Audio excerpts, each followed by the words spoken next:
tengah pandemi, stabilitas sistem keuangan diklaim masih dalam keadaan sehat. Namun bayangan ketidakpastian ekonomi masih akan membayangi pemulihan ekonomi nasional.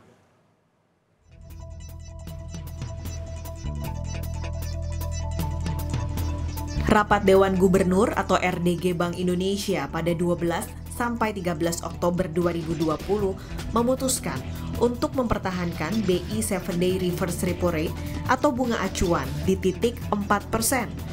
Suku bunga deposit facility sebesar 3,25% dan suku bunga lending facility sebesar 4,75%. Keputusan ini mempertimbangkan perlunya menjaga stabilitas nilai tukar rupiah di tengah inflasi yang diperkirakan tetap rendah. Bank Indonesia menekankan pada jalur kuantitas melalui penyediaan likuiditas, termasuk dukungan Bank Indonesia kepada pemerintah dalam mempercepat realisasi APBN tahun 2020 guna mendorong pemulihan ekonomi dari dampak pandemi COVID-19.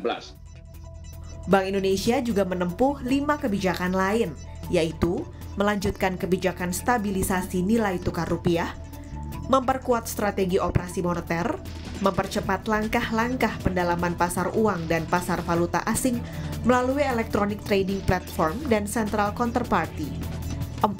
Memperkuat UMKM melalui korporatisasi, peningkatan kapasitas, akses pembiayaan, dan digitalisasi sejalan dengan Garnas BBI. Kelima, memperkuat ekosistem ekonomi dan keuangan digital. Sejalan dengan kebijakan moneter dan makroprudensial akomodatif yang ditempuh Bank Indonesia, kondisi likuiditas tetap longgar sehingga mendorong suku bunga terus menurun dan mendukung pembiayaan perekonomian. Sinergi ekspansi moneter Bank Indonesia dengan akselerasi stimulus fiskal pemerintah dalam mendorong pemulihan ekonomi nasional juga terus diperkuat. Sejalan dengan itu, rapat berkala Komite Stabilitas Sistem Keuangan atau KSSK 4 tahun 2020 yang dilaksanakan pada 23 Oktober 2020 menyimpulkan stabilitas sistem keuangan atau SSK triwulan 3 2020 tetap terjaga sehingga menopang pemulihan ekonomi yang berangsur membaik. Indikator SSK tetap berada pada kondisi normal di tengah masih tingginya ketidakpastian sebagai dampak dari pandemi COVID-19.